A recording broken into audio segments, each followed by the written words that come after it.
លើកទី1ហើយបងប្អូននៅក្នុងជីវិតនេះកាត់ស្មៅបងប្អូនអត់ដែរចេះកាត់អត់ដែរទេបងប្អូនរៀនតែរៀនកាត់តែបងប្អូនមើលកាត់ទៅមុខថយក្រោយទៅមុខថយក្រោយបងប្អូនអត់ដែរកាត់ហ៎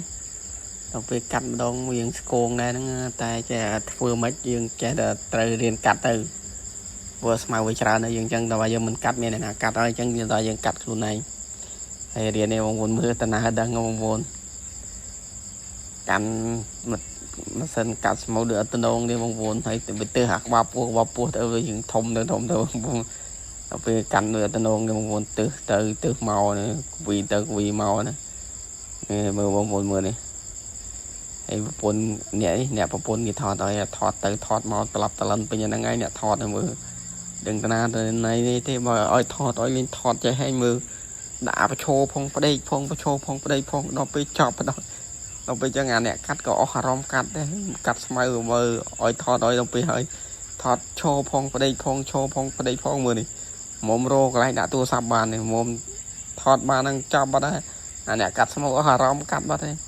ឲ្យថតឲ្យបើថតអត់កើតនឹងទៅថតលេចកើតទៅចេះឡើយចាប់ដើមកាត់ទៀតបងប្អូនមើលលើកទី1នេះក្នុងជីវិតនេះកាត់ស្មៅណាហើយកាត់នឹងមិនមកទេបងប្អូនមើលកវីយកណាមកគេមកថាមកព្រឹកគេហាយខ្ញុំមកព្រឹកអត់ហើយទី2 3ថ្ងៃទេណាបានហើយវាកន្លែងប៉ុណ្ណឹងអត់មានអីទេកាត់មួយអត់ចេះហ៎អត់មានគេរះយកដល់ពេលយើងទៅត្រៀតចុះត្រៀតឡើងត្រៀតចុះត្រៀតឡើងនេះមុំបានណាហើយមើលនេះគាត់ថាឃើញកាន់ម៉ាស៊ីនគាត់ដឹងតែស្គងនេះបងប្អូនដូចតែវាយ៉ាប់តិចណាយើងអត់ដែរកាត់អត់ដែរអី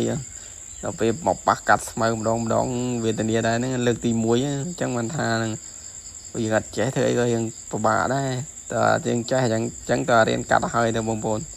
តែទីទៀតវាយ៉ាប់អញ្ចឹងយើងរៀនកាត់ស្មៅកាត់អីហើយមកមើលមុខបងប្អូននេះប្រឡាក់កាត់ចំស្វាយទុំហើយឥឡូវប្រឡាក់ពេញមុខពេញអាវអីហើយបងប្អូនមើលស្វាយទុំវាទៀតត្រូវពេញមុខពេញអីហ្នឹងស្វាយទុំបងប្អូនមើល